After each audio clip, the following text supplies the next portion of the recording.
तो गोरखपुर में फिलहाल मुख्यमंत्री मौजूद हैं। जैसे उनका संबोधन होगा वो भी आपको सुनवाएंगे। स्पीच बढ़ते हैं आगे। श्रावस्ती में पुलिस और एसओजी ने नकली नोट गैंग का पर्दाफाश किया है। जिस मदरसे में बच्चों को तालीम दी जाती है, दीनी शिक्षा दी जाती है, उसी मदरसे की आड़ में नकली नोटों का गोरख धंधा चल रहा था। प्रिंटिंग मशीन के जरिए धड़ाधड़ 500 के जाली नोट छापे जा रहे थे। पुलिस को मौके से हजारों के 500 के नकली नोट मिले हैं, वो भी महाकुंभ से ठीक पहले यूपी के एक जिले में।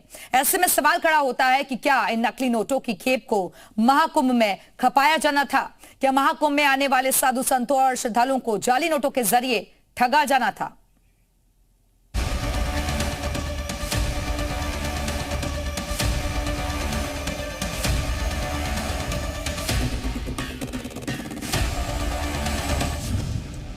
क्या महाकुंभ में नकली नोट खपाने की तैयारी हो चुकी थी? क्या करोड़ों श्रद्धालुओं को नकली नोटों के जरिए ठगने का ब्लूप्रिंट तैयार हो चुका था? 13 जनवरी को महाकुंभ का आगाज होने वाला है, जिसमें करोड़ों साधु संत और श्रद्धालु जुटने की संभावना है। मगर इस महापर्व के पहले मदरसे में चलने वाली एक ऐसी नकली नोट फैक्ट्री का पर्दाफाश हुआ, जिससे निकलने वाली जाली नोटों की खेप का इस्तेमाल महाकुंभ में करने की आशंका थी। और जानते हैं, मदरसे में मौजूद जाली नोट की ये फैक्ट्री यूपी के श्रावस्ती जिले में थी।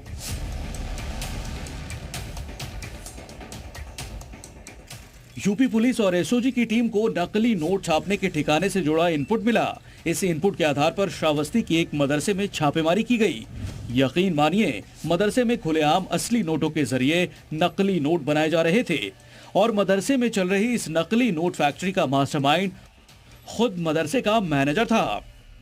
मल्लीपुर की मस्जिद में, जिसका नाम मदरसा फजर नबी है, उस मस्जिद के मैनेजर को पकड़ा गया और उनके पास से एक कलरफुल प्रिंटिंग मशीन और मोबाइल आदि बरामद हुए हैं, जिसमें से वो नकली नोट असली नोट से छाप करके और उसको मार्केट में चला देता था। 100, 200 और 500 की इन गड्डियों को देखिए। दावा किया जा रहा है कि ये सभी जाली नोट हैं, जिन्हें मदरसे की नोट फैक्ट्री में तैयार किया गया।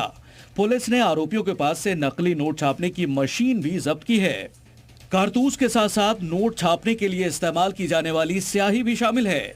कुल मिला के 5 अभियुक्तों से और सभी के पास से कुछ असली और नकली नोट बरामद है, जो कुल संख्या में लगभग 35,400 नकली नोट और 15,000 रुपए असली नोट बरामद हुए हैं। बता दें कि यूपी के श्रावस्ती जिले और प्रयागराज के बीच दूरी करीब 230 किलोमीटर है। ऐसे में श्रावस्ती के मदरसे में चल रही नकली नोट फैक्ट्री का महाकुंभ कनेक्शन क्या है? तो आपको बता दें कि बीते साल ही प्रयागराज के एक मदरसे में नकली नोट छापने की फैक्ट्री का खुलासा हुआ था और अब कुंभ से ठीक 12 दिन पहले यूपी में ही एक और मदरसे में नकली नोट छापने की फैक्ट्री मिली है, जो कि सीधे सीधे बड़ी साजिश की तरफ इशारा कर रही है। हालांकि इस पूरे मामले की जांच पुलिस कर रही है। मदरसे से गिरफ्तार किए गए 5 लोगों से पूछताछ भी चल रही है और ये पता लगाने की कोशिश की जा रही है कि आखिर मदरसे में छप रहे इन नोटों का इस्तेमाल कहां होना था। क्या जाली नोटों की खेप को महाकुंभ में खपाने की प्लानिंग थी या इसका इस्तेमाल किसी और साजिश के लिए किया जा रहा है? श्रावस्ती से संतोष कुमार के साथ ब्यूरो रिपोर्ट, जी मीडिया।